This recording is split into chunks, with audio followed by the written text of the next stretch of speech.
My name is Robert Weston, and I'm a board member of the SFU Alumni Association, and very proudly an SFU economics graduate of some 37 years ago, in the early days. On behalf of Simon Fraser University, I'd like to welcome you to the BMO public lecture, Rethinking Housing Bubbles. The Bank of Montreal lecture series brings distinguished academics and speakers to SFU to give public lectures on topics of interest to the community. This event is sponsored in partnership with the Bank of Montreal, the SFU Alumni Association, SFU Economics, and SFU Public Square. It is also my privilege to acknowledge that we are gathered this evening on the traditional territory of the Coast Salish people, including the territories of the Musqueam, Squamish, Stolo, and Tsleil-Waututh. Let me now welcome Alex Karanauov, Associate Chair of the Department of Economics at Simon Fraser University, to introduce our speaker, Dr. Vernon L. Smith. Thank you. Thank you, Robert. We are privileged to have Dr. Vernon Smith with us today. He's a renowned scholar who is currently holding the George L. Argyros Endowed Chair in Finance and Economics at Chapman University. And he's also the president of the International Foundation for Research in Experimental Economics.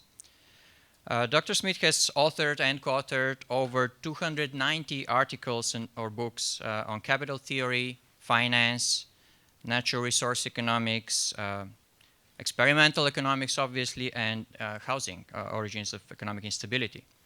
In 2002, Dr. Smith was awarded the Nobel Prize in Economic Sciences for, I'm quoting from the committee speech here, for having established laboratory experiments as a tool in empirical economic analysis, especially in the study of alternative market mechanisms.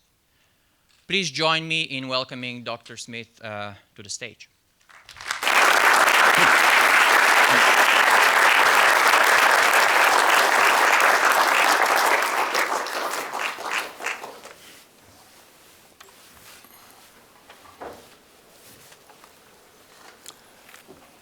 Okay, am I turned on? Sounds like it. Thank you. Thank you very, very much, Alex, and I want to thank Eric Kimbrough, who originally wrote me and asked me if I might be able to come to do this event, and also the people, many people that in the meantime have been so helpful. Rebecca Ho has been very helpful, and it's a great pleasure to be here, and I want to thank you all for coming. My title here kind of outlines the lecture. Housing often leads to ordinary recessions, and what I mean by that is that housing expenditures is a leading indicator of ordinary recessions quite often. It rarely presages a balance sheet crisis. That's what we've been through most recently, if you haven't realized it. And it explains why we are, or we have been stuck. Hopefully we're unstuck now. So I haven't said explains why we are stuck, but that could be wrong. And this is based upon work with my colleague Steve Gierstadt and our book, Rethinking Housing Bubbles. It was Cambridge University Press just this year. Steve and I were following the build-up to the Great Recession and then the collapse before we got together and decided to do this book.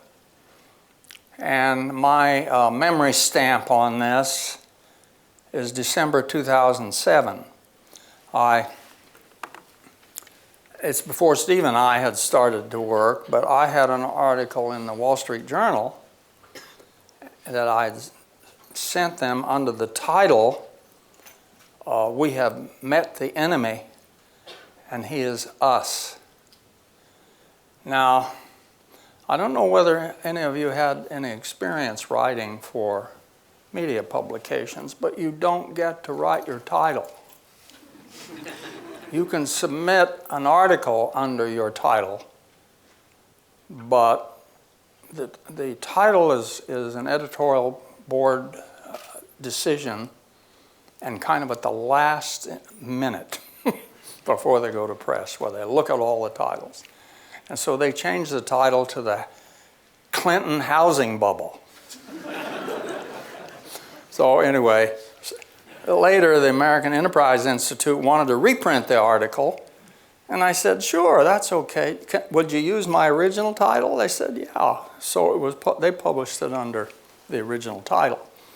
And it's sort of interesting to read that article now, because you better have some things in there that you got wrong. If you didn't, it means you really haven't learned anything. It's very important when you look at earlier stuff that you look to see what you got wrong. And of course, it takes a lot of discipline to do that. I finally learned to do that, because your natural tendency is you want to look to see what you got right. You don't want to see what you got wrong, but you see, the learning comes from what you got wrong. And when Steve and I first went through and had a pretty good handle on the Great Recession, we did that first, developed a lot of charts for it, some of which have survived down to the present. And then we went to the Depression. The last 14 recessions begins with the Depression of 1929. So we jumped back to the Depression. And I remember thinking at the time that this must be really unique, the Great Recession. I knew something about the Depression, but I thought the housing nature of this, the Great Recession, made it probably quite unique. But we looked at the Depression and we saw many of exactly the same kinds of forces at work. And then we looked at all of the post-World War II recessions. None of them were like either the first or this last. And that's just been an incredible learning experience, okay, for me.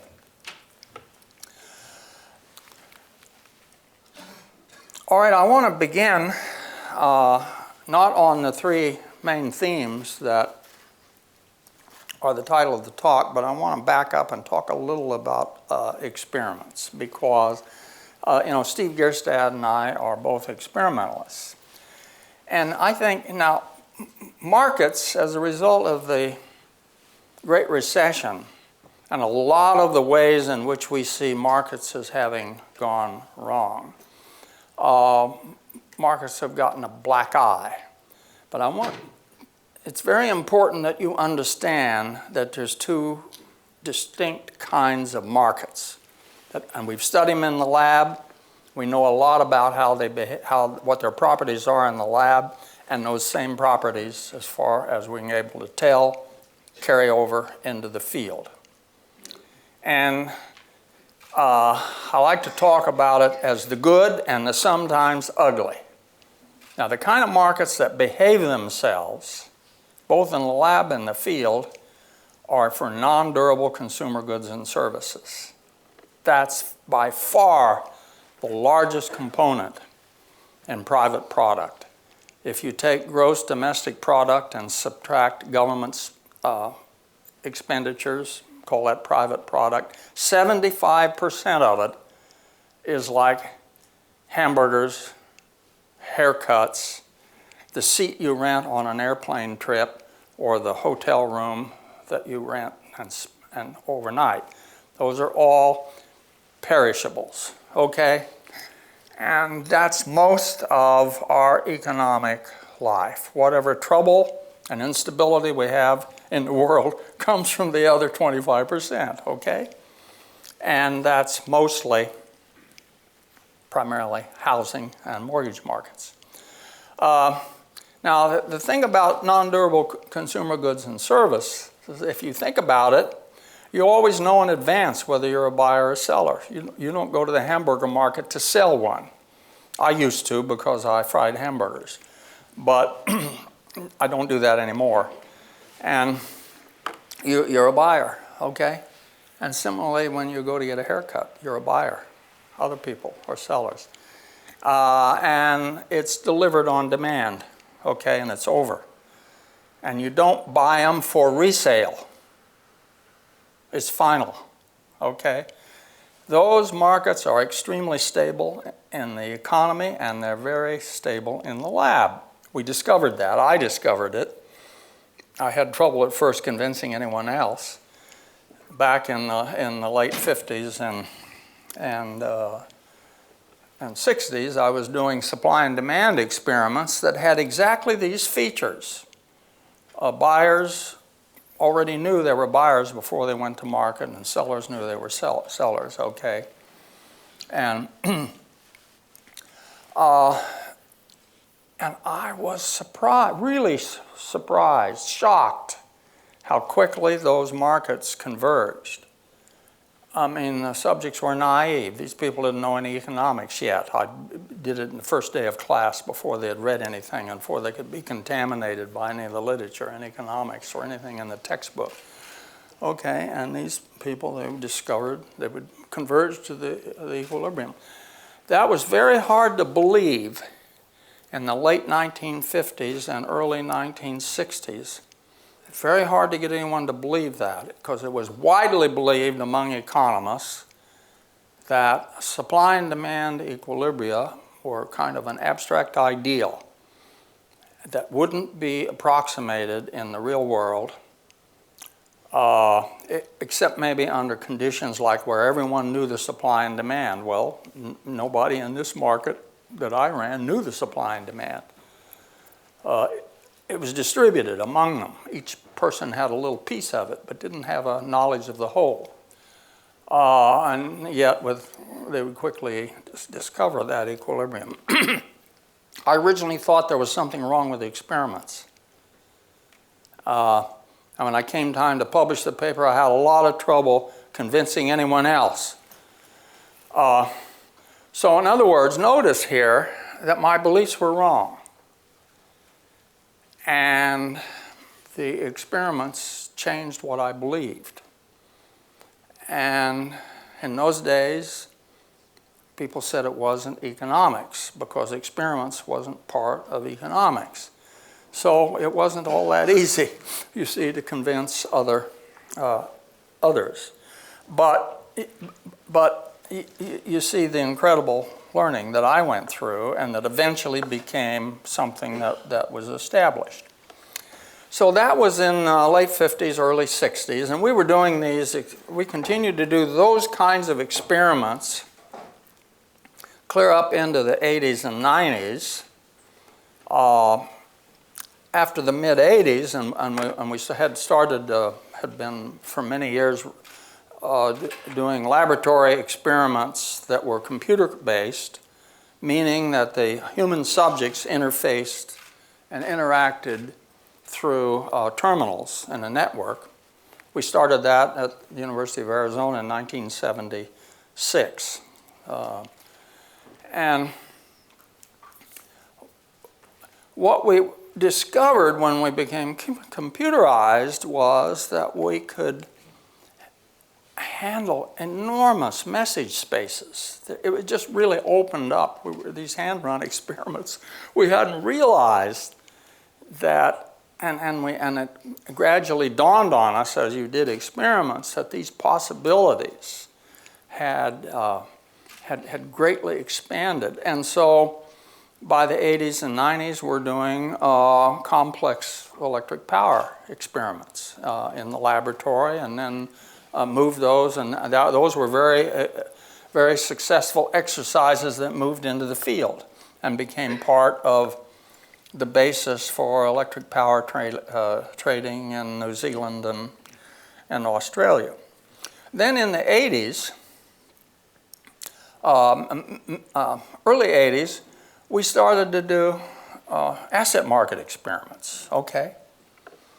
These things, you can buy them, but you can resell them. That's a big, big difference, okay, these asset markets. And we began studying asset markets because we had this idea, let's see if we can create bubbles. Okay, we'll start with a baseline so transparent that it'll be obvious to everyone what prices they should trade at. And that'll be our baseline. They'll trade at they'll trade at fundamental value, and then we'll see if we can do anything to create bubbles. We were dead wrong again. We got bubbles right away. Wait a minute. Let's lean on them a little more in terms of the instructions. Didn't make any difference. What made a difference is you bring them back a second time and a third time, and they finally get it right.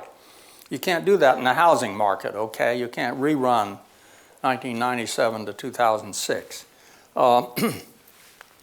Once again, we were wrong, and that jump-started a huge amount of learning. And now one other thing, and we discussed this in the book, this is giving me some insight on transportation deregulation. Transportation deregulation started under the Carter administration. The Civil Aeronautics Board, not only they deregulated the airlines, they sunset the CAB. That's unheard of, that you actually get rid of an agency. That was a bipartisan coalition, Democrats, Republicans. Ralph Nader favored airline deregulation because it was widely realized that it was not helping the passengers. It was not helping the consumer, and that was a considerable sense of that. After we deregulated airlines, Darius Gaskin, who was on the CAB, moved over to the ICC, and he did it with railroads and trucking. Okay, that was an enormously successful operation that held up really well. Even in retrospect, it was not controversial. It was extended to financial markets. Okay, the first legislation came late in the Carter administration, the first piece of legislation that did that. And then the next piece came under Reagan. That's been controversial. Looking back, it looks like a lot of people see major problems with that. Ladies and gentlemen, you can't retrade the stuff that we were deregulating in the transportation market, and you can retrade this stuff in the later markets. I believe that's the key to understanding the difference, right down to the fundamentals. Okay, here is the GDP and its components from 2003 up through 2010. That's far enough for this chart. And this is all of these components of GDP are calculated, normalized relative to the fourth quarter of 2007. When I wrote that article in December of 2007, I didn't know that the recession had started. NBER post-dated it later. The National Bureau of Economic Research post-dated and said that's when it began. So these are percentage changes relative to that level. Okay. And notice, let's see here if I can.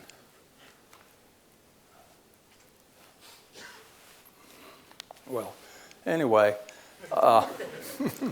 notice here that all of the, now durables, the C, that's non-durable consumer goods and services, and D is durable goods and services. We separate those out in all of our book because they behave very differently. Okay, notice that when GDP falls after the fourth quarter of 2007, non-durable consumption continues to rise and only turns down after a lag. and doesn't turn down as much as GDP. That's very typical of 75% of private product. It looks like everybody else was surprised. I mean, if you look at, well, households were surprised, businessmen were surprised by the recession because durables didn't turn down until after GDP peaked out, and businessmen didn't, the investment spending didn't turn down until afterwards. Now, housing had been in decline for 1, 2, 3, 4, 5, 6 quarters before the seventh, when was the beginning of the recession. There is no, in all the post-World War II period, it is a fact that if expenditures on new homes, and that's single and multifamily houses, if that falls by more than 10%, you're going to have a recession. It's there. It's a 100% batting average on that, okay, for that post-World War II period. So it looks as though all the policymakers were very much surprised also. The first action by the Federal Reserve took place in August of 2007, and in 3 days, from August 7th to August 10th, Ben Bernanke turned completely around and instead of talking about inflation and that the housing market was going through some adjustments, he said, you may find financial markets in serious distress. And that launched, he changed his direction. And he began 14 months of liquidity enhancement. Very, by historical standards, quite large and increasing enhancements to liquidity to the economy. Ben Bernanke was a very good student of the Depression. He was a very good student of Friedman and Schwartz's Monetary History of the United States, which is still a classic. And the traditional understanding was that the Depression started out as a more or less ordinary recession, but the Federal Reserve had acted inappropriately, mostly didn't act, is the story, and failed to provide the liquidity that the banking system needed, and that is supposed to have brought on the bank failures and everything. I don't think so. I think that it's quite what Friedman and Schwartz is saying is true. I think it was inaction of the banks that exacerbated what looks to us like, Steve and I, as a problem of insolvency that banks and the banking system was facing because of the stress that households were under. And of course, that's exactly what was happening between August 2007 and October 2008. Bernanke was reacting to a problem of illiquidity when he had a problem of insolvency. So the system, as we see it, kind of remained suspended for about 14 months, and then the other shoe dropped.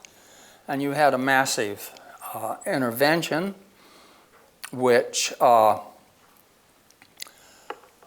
people in retrospect are going to find a lot of mistakes in.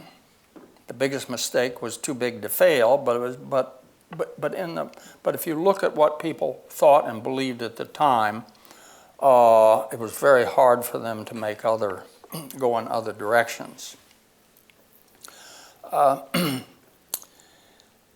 What's interesting is that Bernanke, he gave 3 lectures in 2012 at the Georgetown University, and on the history of the Federal Reserve in the modern period. And what's interesting, he does not mention Friedman and Schwartz. He does not cite them. He does speak to the fact that the Federal Reserve realized that it made major mistakes in the Depression and that they moved decisively not to repeat those mistakes in the Great Recession. And he says that's why we had quantitative easing 1.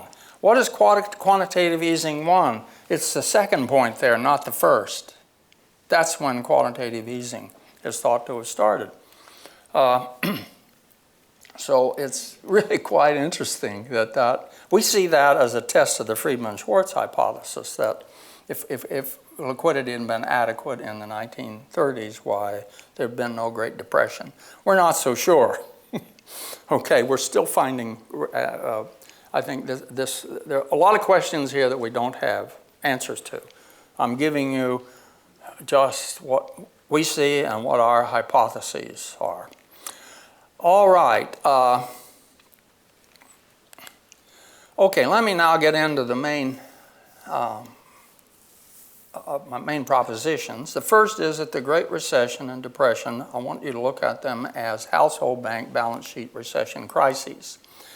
Now this is, this chart, the red line is the value of the entire stock of homes for a single and multifamily in the United States from 1997, and you can see it's rising up through 2005 and then flattens in 2006. That's growing partly because prices are increasing and partly because they're producing lots more of them. They're going out into the stock. Okay, so the total value of that stock is going up. The bottom line, the blue line, that's mortgage debt incurred to buy those homes. Okay, it's rising too, not quite as fast, and the difference is rising, assets minus debt, and that's equity. Okay, and that's rising also. When housing values start down, the impact is entirely on equity because, as you can see, the mortgage debt is not only not falling, it's continuing to rise. And then gradually, and after a lag, finally begins to turn down. So that the what we call a balance sheet crisis is this collapse in equity in households. And remember, most people's wealth is in their homes.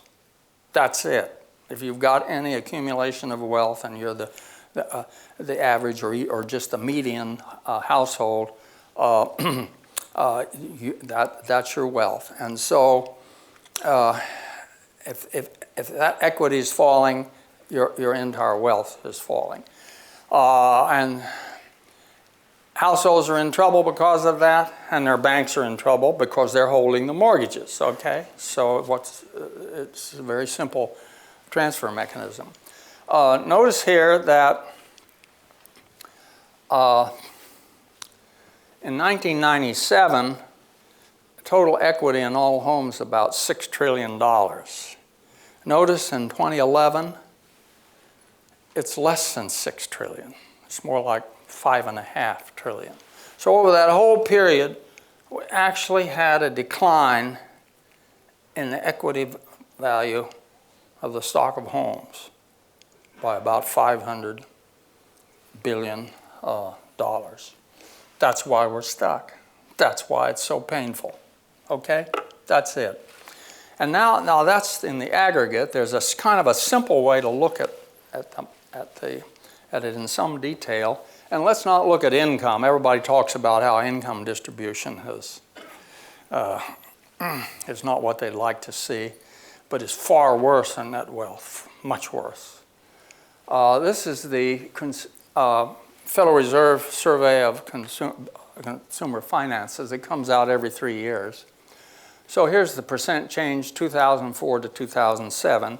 The median household is growing in net wealth at 18%, quite a bit higher than the mean. That tells you that those programs try to help people of modest means to do better by getting them into homes, those programs were working. Those private and public programs were working. Okay, then comes 2007 and 10, and the median falls nearly 39%. Now that's, net wealth is now, the median net wealth is back to what it was in the early 90s. That's a big, big hole to get into. How do you get out of the hole? You're still working, you're still got income, and you're saving. If you're at the average of the American household now, you're saving 5% of it. 5% of your income is what you're using to crawl out of that hole. And it's a long ways up. Okay? Does that give you a sense of why we're stuck? And then it doesn't. And then the new survey is out, and you see it hasn't changed very much, and from 2010 to 2013. Okay, and here's housing prices. This is the index of inflation-adjusted index of prices going back here since 1935, and I particularly want you to notice here that we had the two previous bubbles before the build-up to the Great Recession peaked out in 1979 and 1989. And these are, see, that since this is inflation adjusted, this is the price of homes relative to all other goods.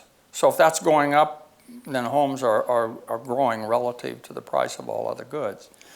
Notice that the 79 and 89 bubbles are kind of like low rounded mountains. Okay? I've seen hundreds of bubbles in the laboratory.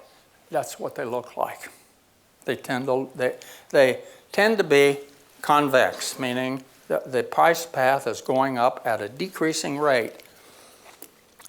So what's happening from 1997 to it looks like about 2004 or 5, notice that this price is increasing at an increasing rate. Okay, that's a Matterhorn. That is, I bet we could produce those in the laboratory. And my sense of it would be the way you'd go about getting a bubble that looked like that in the laboratory is be sure there's lots of new money coming in, you know. We already know in the laboratory bubbles, we can prevent them by, and those are kind of like people are trading shares and there is a dividend yield on the shares. We found out it's very easy to, it took us about 12 years to find this out. It's amazing how slow it can be sometimes. It's really very simple. We didn't get any bubbles. If you declare the dividend but don't pay it in cash, escrow the money and pay them at the end of the experiment, does away with the bubble. So it's the inflow of money. So no wonder that it's the inflow of mortgage credit that we think was important in the 1920s and presaging the 29 crash, and that is much better documented as the case for the Great Recession. Okay, and now we have, the question mark here is momentum driven. All right, how do we model these laboratory bubbles? Well, Gundas Kajanelp, he's a mathematician at the University of Pittsburgh. He models bubbles by postulating there's two kinds of investment sentiment. There are fundamentalists, and the fundamentalists buy in proportion to the discount from fundamental value and sell in proportion to the premium. So in there, they're buying if the market is below fundamental value. And of course, in the laboratory, we can create a world where there is a well-defined fundamental value and people can know it. Out there, it's much more difficult. There's a few special cases where it's unambiguous, but those are kind of rare. So there's fundamentalists. And then he says there's momentum traders. And these guys are buying in proportion to the price change. Okay, the rate of change in price is what determines their decision. So if the rate of change is positive in there, and they're buying. If it's negative, they're selling. Well, The only way you can get a bubble that looks like this is through momentum. That can only come from the momentum side, okay? Now, we don't know fundamentally what causes bubbles, in the sense that we don't know why it is or how it is, and the mechanisms whereby people get caught up in self-sustaining expectations of rising prices. But we know they do it. It's historically it happens, and it's happened repeatedly in history. And these have been documented by economic historians, and they can be produced in the laboratory. But there are things that we know can trigger it or affect it. For example, that model of bubbles that I told you about, that model predicts that if you increase the amount of money people or cash in the system, you'll get a bigger bubble. Well, that's exactly what you get. If you endow people with more cash relative to shares in one of these laboratory experiments, you get a bigger bubble. Endow them with less and you get a smaller one. So you can show that works. Now, I think one of an important, if you're looking for a trigger in the Great Recession, I think a good candidate is the Tax Relief Act of 1997. That's why the Wall Street Journal called it the Clinton housing bubble. Clinton passed it, but he had lots of support. I can tell you right now, 90% of Congress voted for it, 92% of the Senate, if I recall correctly. This was a bipartisan, there was enormously popular. Democrats liked it, Republicans liked it, Libertarians liked it, everybody liked it. And, but I think if you take one asset and sweeten the return after taxes, as much as we did that, you can expect money to flow into it. Okay, here's assets, debt, and equity for the 1920s up through 1940, okay? Notice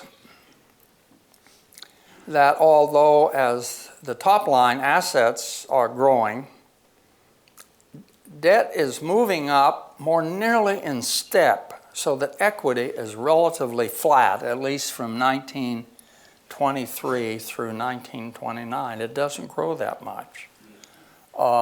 Prices of homes were not going up, didn't rise anything like as much, maybe more like 25 or 30% is suggested by what data we have.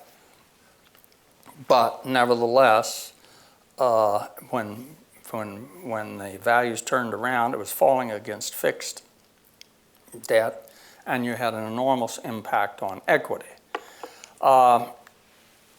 Notice that the equity didn't turn around until 1933, took a jump in 1934. I remember 1934 very well. I was 7 years old, and my family lost the Kansas farm to the bank. They lost money in it too, by the way. They didn't make any money. Nobody, you didn't make any money by foreclosing because there just wasn't a market for those properties. But fortunately, no one came along and said, hey, you can stay in this farm, you can stay there, we'll lower your payments. And if you just lower the payments here, we'll stretch the loan, lower your rate of interest so you can stay there, but we're not going to lower your principal. I tell you what, we'd have owed money into the hereafter. That would have, and all kinds of people now, are still in their homes in the United States, and they've had their payments reduced, but by stretching the loan and lowering the interest, they still owe as much, and you don't feel good in that situation. So anyway, we were fortunate we didn't have that. We got another start. Proposition 2, why stock market crashes do not cause household bank balance sheet damage. All you have to do is look at stock market movements and margin debt. That's where people are borrowing to buy stocks. Okay, and notice that margin debt, the blower line, moves up in step with stock prices. And when stock prices start down, margin debt moves right down, day by day, right in step. There's no accumulated damage to balance sheets. You're just zeroing that out as you go. For one thing, there's 50% margin requirements, and for another thing, the loans are callable. Okay? The broker calls you and says you got to put up more money, and if you don't, he sells you out. So the balance sheets are cleaned up as you go, so there's no carryover. And that goes back already in 1928, a year and a half before the stock market crash. Brokers were raising margin requirements. Banks were charging higher rates for margin loans. And then in 1933, the New York Stock Exchange required all their members to have margin requirements. In 1934, that experience was codified in the SEC Act. And no one has proposed that you do away with that. Okay? There's not any political constituency that says it would be a good idea to make it easier to buy stocks with other people's money. But there's plenty of political constituencies that argues that it's a good idea to let people buy houses with other people's money. The Federal Reserve didn't understand this proposition in 2005. If you look at their the Federal Open Market Committee had a conference on the housing bubble in 2005. The question is there a housing bubble? The answer was yes. If you looked at house prices, they were risen at far in excess of income, far in excess of rents. But they didn't think it would be much of a problem. It seems clear. There was hedging, of course. There always is. You have to if you're a public figure like this, okay? But it seems clear, John Williams said, the magnitude of the current potential problem is much smaller than and perhaps only half as large as that of the stock market bubble. He's referring to the dot-com market crash. $10 trillion came off the value of stocks in the stock market, and we had a very mild recession, okay? Did not damage household banks' balance sheets generally or their banks, neither one, okay? Some people with a lot of money got hit, okay? But that's not where the action is. Okay, Proposition 3. The ordinary business cycle is the consumer housing cycle and does not damage balance sheets. Here is housing construction expenditures as a percentage of GDP going back to the first one here. Here's the Depression, 29 to 33, and the Great Recession is out here. Okay, well, you'll notice that there's a substantial reduction here before the of expenditures on new homes before the 29 crash takes place, and a big reduction on the other end in the Great Recession. Okay, 11 of the last 14 recessions, housing is a leading indicator. Now, in all cases, when the recession ends, housing is on the uptake afterwards, in all cases. Well, with the possible exception of the one we got now, okay? It didn't come back strongly, but we're stuck in low growth.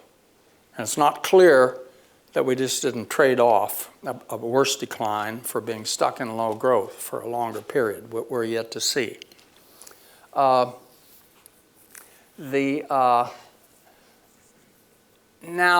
notice that housing turned down well in advance to the recession here in the late 50s and again in the 70s. Both of those are easily explained in terms of the buildup of expenditures for the Korean and Vietnamese War. Government spending trades off with other forms of spending, just exactly like the Keynesians have been telling us, as long as you don't have a lot of broken balance sheets. And that's the key, I think, to understanding this. These are all cases in which there was not balance sheet damage around, okay? And then the system is responsive to government spending, and it's responsive to monetary ease. But the bookends on either side of this chart, it was not responsive. Okay, here's the stock household value, debt, and real estate equity these are for 4 recessions, and if you look at the other recessions before this in the post-war period, they all have this characteristic that the declines do not substantially impact equity. There's some hit in 1974 and again in 1989, hit that's kind of stretched out, but those are much smaller than happened either in the 1930s or in the aftermath of the Great Recession or in the aftermath of the housing bubble. Okay. Proposition 4, how do you achieve escape momentum from recessions when you've got large numbers of damaged household and bank balance sheets? Well, you don't do it with monetary policy. As Sir Dennis Robinson said in the 1930s, it's like pushing on a string. And Steve and I say it's not by government deficit spending, because it fails for the same reason that monetary ease fails. There's too many low, zero, and negative equity balance sheets in the system. Now, World War spending we do not see as an exception. By 1940, and I think this is, we can see this back here. Notice here, look at the middle line here, the equity in all homes. Notice it peaks out in 1929 and it doesn't recover again until 1940. That's a long period of debt reduction and gradually rebuilding balance sheets. Okay? Well, if you've got balance sheets, damaged balance sheets fixed up, then you can expect government spending to work. So after 10, 11 years of balance sheet repair, household equity had recovered to the 29 level, and as we see it, yeah, government spending started to work. So everyone attributes this to deficit spending. That's what brought us out of the Depression. But just because it did it in 1940 doesn't mean it would have done it in 1930. Okay? That's where the error, that's what's wrong with that reasoning. I first learned this proposition in 1952 as a graduate student at Harvard, and I was a student of Alvin Hansen, who was the foremost American Keynesian. And Alvin Hansen told us that in severe recessions, monetary policy doesn't work. You have to use massive government deficit spending. And the proof was that that's what got us out of the Depression. But I now finally look back on that and I think, no, we can't say that. Okay, Proposition 5, recovery through bankruptcy and default as a balance sheet repair and reboot process. How does this work? Well, you bank mortgages are marked to the market. Banks don't like to do that. The National Accounting Standards Board tried to get more mark-to-market accounting, and the banks didn't want to do that. So there's a lot of resistance to that. If you do that with this default and balance sheet repair process, banks recapitalize through private equity. You have bond haircuts as needed. This is basically the FDIC model. 489 banks failed over at the FDIC from 2008 to 2013, and they guarantee insurance deposits that are prepaid. No investors is guaranteed to get his money back. You basically try to guarantee your liabilities, and the hit goes to the investors. Equity is wiped out, and however far up you need to go in the bond list. Sweden and Finland are good examples of where the banks de facto failed. Now, they did, Sweden and Finland, they did stand behind the bondholders, but the equities basically was by and large wiped out. They did guarantee liabilities. Of course, the guarantee of the liabilities is the way you prevent contagion. Okay, but the investors are the ones that take the hit. Okay, why does allowing failed banks to fail foster recovery from balance sheet crisis? See, that's the question. And what we think is that what's going on here is that the return on investment and lending in new activity is undiluted by the past claimants. You see, if they are zeroed out and lose their investments, the system is rebooted and is in a position now for any new economic activity to fully flow through and reward the new investors in that activity. That's too big to fail. That's the cost of too big to fail, is that you shut that off. Okay, here's Finland, and I need to speed this up. This is the price collapse and against fixed debt. Here's a chart similar to the one that I showed you at the beginning, but for the Finns. And notice here that housing and investment is the big decline. It falls huge. Government spending continues to rise and then starts to fall. The thing that really, and over this happens in smaller countries. We saw it in South Korea. We saw it in Thailand, Philippines, and then Argentina, Brazil, Mexico, where you get they may try to prevent the collapse of the currency, but down she goes. And that gives you a crescendo of failures. If firms have assets denominated in local currency and their liabilities in foreign currency, you see they're gone in no time. But what happens with that depreciation of the currency is that export starts to boom. That's what happened in Finland. The red line is the exports going on. Are they beggaring their neighbors? No, imports are going up too. The typical, now the typical export has a lot of import content, okay? And so actually there's an increase in trade. Now that's not an option for the United States. We have the curse of a reserve currency. Everybody, if there's a hiccup anywhere in the world, well, the capital comes in the United States. And so the dollar remains hard no matter how badly we mismanage, okay? Because of what other people do, okay? They do. I was in Europe a couple of years ago, and someone asked me after the talk what I thought would happen to the euro.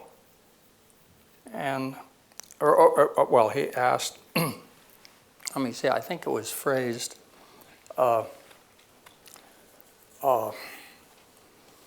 would the dollar fare? Yeah, that was it. And I said, I think it will do well. You see, it doesn't make any difference how much we mismanagement. Other people mismanage even more. The mismanagement in Europe is even greater, so that we are the beneficiaries of that.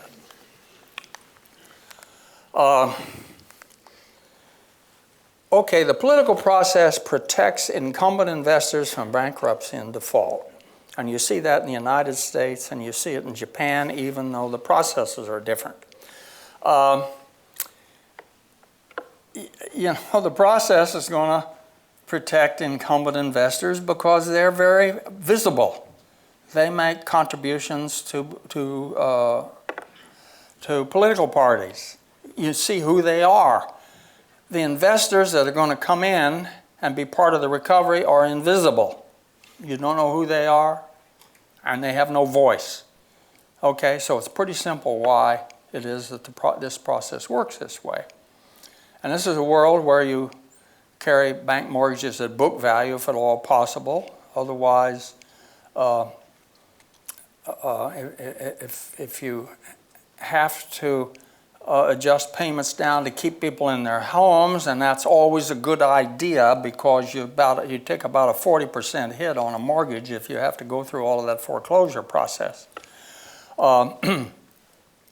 So it's a good idea to keep. So what you do is stretch the terms of the loan. Now, Bank of America and Citigroup were the kind of the bailout champions in the United States. But a lot of sour loans had to have remained. All you have to do is look at the price of those stocks relative to book. They sell now, and I update my data on this about every month or two, they're trading for about 75% of book value. Okay, investors are very skeptical of the reported book profits. Compare that with Wells Fargo. Those shares sell for 175% of book, and that's been true ever since, you know, they've traded at a much higher price all the way since 2007 and 8. You read Sheila Bair's book. She was chairman of the FDIC for 5 years. And she kind of gives you an idea why. Wells Fargo didn't need a bailout. They had to take the $25 billion. In the famous meeting with Secretary Treasury Paulson, and he was passing out the money that they all had to take. Bank of America and Merrill Lynch got 15 and 10 billions. Well, Merrill Lynch had managed to sell itself to the Bank of America, so that together now they get 25. Citi got 25. Wells Fargo got 25, and you can't reject it. Wells Fargo said, do we have to take it? Yeah, you have to take it. You have to take it, and if you don't, you'll hear from your regulator. That's Sheila Bair's story at the FDIC. So they didn't need it, but there was apparently this sense that somehow it wouldn't look good if they didn't. But there wasn't any investors that couldn't see that difference, and it showed up in the price relative to the book.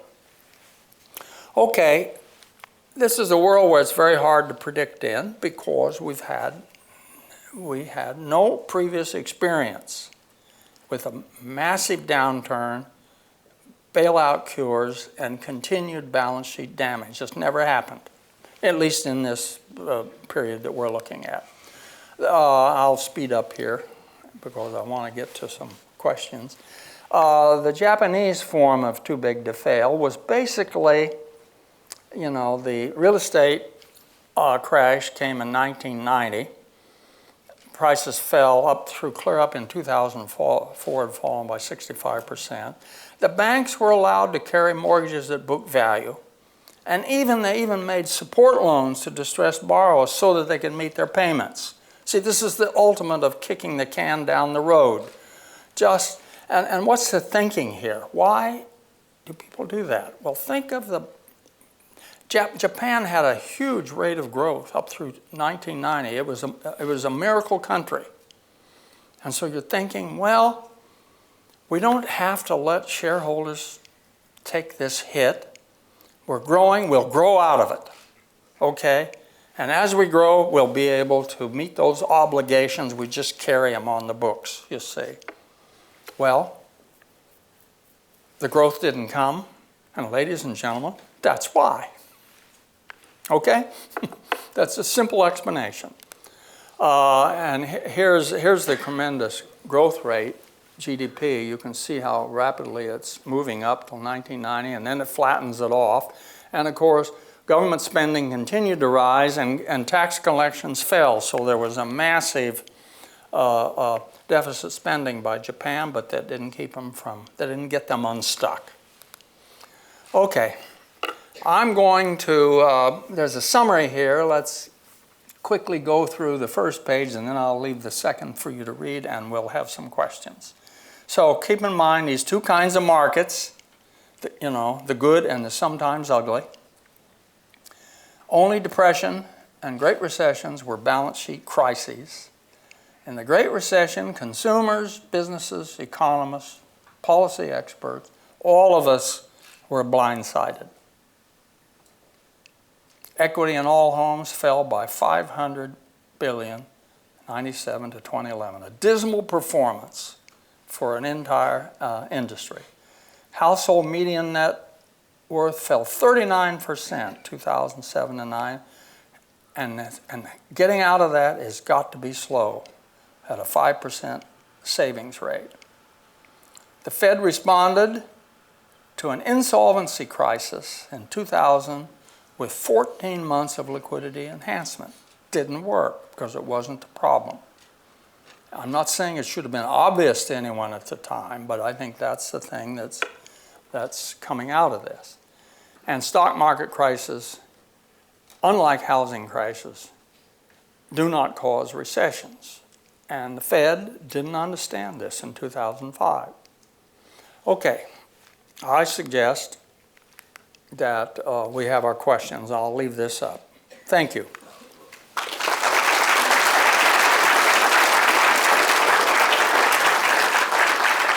Thank you, Vernon, for the insightful lecture and tour through economic history. If you have a question, you have to come down. We just have 2 mics here at the bottom. So just come down and line up, and we'll take the questions in turn. Any takers? Yeah, please come down. And please keep it to 1 question and keep it short, please. We have only about 20 minutes. And Alex, in case I have trouble hearing the question, I'd like to have you help me, okay? Vernon, I like this. Am I on? Yeah, I like what you said very much, except that I think it should have been obvious in 2007 because in the 1980s we went through the same kind of situation with sovereign debt. And we tried liquidity relief for internationally. We tried liquidity relief for 4 or 5 years. Ultimately, we gave debt relief, and that was the answer. I think that should have been the answer in Europe much earlier than it was. So I think there's a strong analogy between your balance sheet story and the balance sheet story associated with sovereign countries. First in Latin America and secondly in Europe right now. Well, we certainly found the international data very informative because balance sheet crises are not unusual around the world, but the mechanism of recovery in small countries is importantly dependent upon their flexible currencies and the fact that they're not able to fix their currencies relative to the rest of the world. So you get a crescendo of bankruptcies, and then the system basically tends to come back fairly fast after that. But I don't want to suggest that, it's extremely painful. No matter what even if you recover fairly quickly, it's extremely painful. And it's far more important to find a way to avoid these in the first place, and that's very hard. Over there.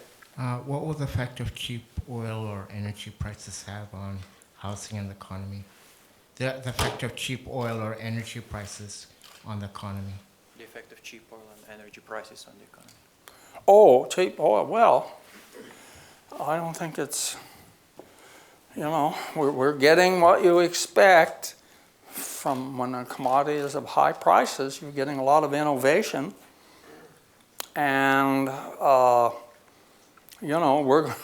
it appears, believe it or not, that we're going to be a net exporter of oil, but not if the prices fall a lot, okay? And it's easy to forget, what was it, 1997? 1997 or 98, oil was $12 a barrel. That wasn't all that long ago.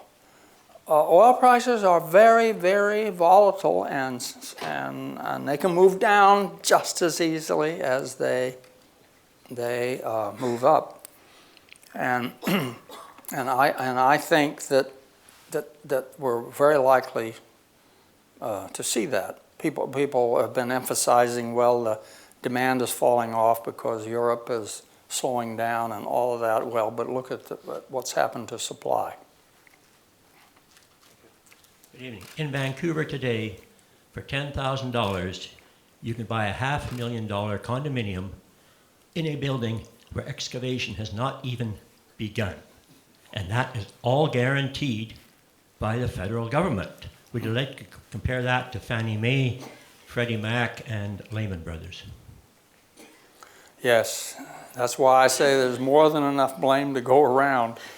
Yeah, plenty of it. I mean, you know, the public and the private sectors were both very prominent in this.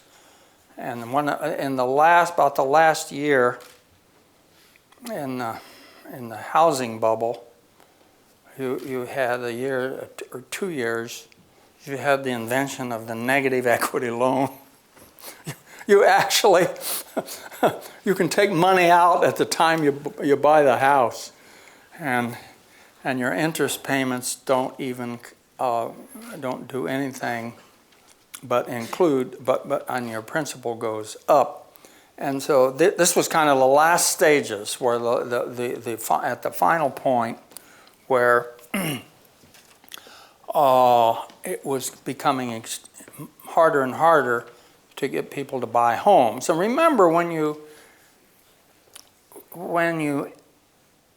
increase output, the demand for new homes, and increase the output, you're producing something that lasts maybe 100 years, and you're buying them with lots of other people's money. And moreover, what you're doing is moving people up in the age distribution at which they buy homes. You see, normally, back in that's kind of old days now, you got married, you had a child or two, you were saving your money, okay, and you finally got enough money to make a down payment on a home, okay. Now, if you make it much easier to buy homes, reduce the down payment, then you're just moving people up in that distance. You're just borrowing from future demand, okay? Unless there's some reason why this time it's different. You see, unless you want to believe that, well, we need more housing services, and somehow that's doing it. But still, if you need more housing services, you should be able to depend upon people's unmaneuvered demand for that, so that you're just delaying the point where, you know, you're going to have. It's just basic. It's not sustainable. Okay. And in the United States, a third of our existing home sales have been, for the last couple or 3 years, have been cash sales. And so some of the recovery in house prices is due to the cash sales. It's hard to believe that can continue. Okay, because median income hasn't changed in the United States. We're flat in income, so the basics for a recovery in the housing market are not there yet. Yes. I know you've mentioned the difficulties of monetary policy in something like a balance sheet recession, but do you have any thoughts on the use of inflation essentially as a means of adjusting real balances to promote recovery in the housing market? Well, inflation is probably an important reason why we're able to lower the real value of the houses and get the balance sheets back into. But the problem is, in monetary policy, I think the Fed would love to have some inflation. Okay, would love to see some inflation, and that's CPI, okay, and wage, particularly wage inflation, so that median income can come up. But you can't, they've been trying very hard and can't get any, okay? And if anything, and people, you read a lot, well, they're printing money. Well, yeah, but nobody's doing anything with it, okay? And it's mostly bank money that's being produced, reserves, and the reserves are huge excess reserves, and that the system is completely unresponsive in this kind of a world. And the important thing I should add to this is that you see balance sheets are not in the traditional models. They're not in the traditional macro model. They're not in the traditional micro model. Even in micro models, the capital gets in there because its services have a flow, and it's all about the flows. And worse, it's not in the models. Worse than that, it's not even in the thinking. And I don't mean that no one has made these points and done mathematical models that capture this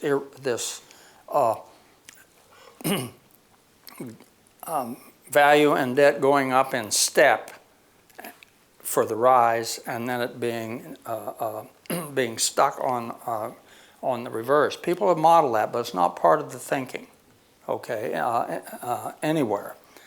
And the traditional models and the econometric models, you're using data from 1947 to the present. Finn Kidlin, I was at the Lindau conference, and he gave an econometric paper, and his data was 1947, of course, up to the present. Well, there's no other data point comparable to the Great Recession. None. So it's a puzzle. All of a sudden, growth is not even back up to the historical level. We're stuck in low growth. You know, we think, what's missing? The balance sheets. And you'd have to get the Depression in. You'd have to go back even earlier, you see, to even have that in your data set. So it's not there. Thank you. Maybe a last question. How would you evaluate the chance of a housing bubble burst in China, given all the ghost cities that are built there? Well, prices are so out of line in China that they just love this market in Vancouver, these nice cheap prices. So, and I don't know what the data local is, but I wouldn't be surprised if a fair number of them are cash purchases, you know. And my colleagues, Stephen Rossetti, who was with me at GMU, he had a condominium that he sold recently in Arlington, Virginia, and it was to a Chinese national who was moving in, a young woman, and she was buying it, and her parents were going to come visit her from China. Well, of course, I think that's great. I think we should be very open to that. But that's exactly where I think a lot of the demand is right now coming from. Okay, really last question. Hello, my name is Peter Bell. Thank you very much for the talk. Just ask you to comment, please, on the nature of proof in the work that you presented here tonight. I'm sorry, the nature of what? Just how to think about proving the propositions that you're presenting, maybe in contrast to other areas of economics. Thanks. That's the hardest thing of all. We have evidence in support of these propositions, but that doesn't make them true. And I think that it's important to, and what we would like to, one of the things that Steve and I would like to see is a complete re-examination of the Great Depression and the events leading up to it, because we think housing is far more suspect. And we even, Steve has found some new data that he got through the National Archives. It's a study at Ohio State University back in the, of housing and mortgage markets in the state of Ohio, that we think is very, very revealing, because it shows a lot of a number of people that had second mortgages, and that the value of their debt was as high, was very close to the value of the homes, and even in some cases above when you took into account the second mortgage. And and that tail of that distribution that is way up there, they're the ones, though, that when it turns down are right away in trouble, and their banks are in trouble. Okay. But that's, our hope is to kind of stimulate an examination that we go deeper into the whole question that you raise of proof. We don't claim to have these propositions proved. Thank you, Vernon, for all the answers and great comments. So I'd like to wrap up this lecture. First, I would like to thank Vernon personally. Okay. Thank you. And offer him a small token of appreciation for Very good. Thank you.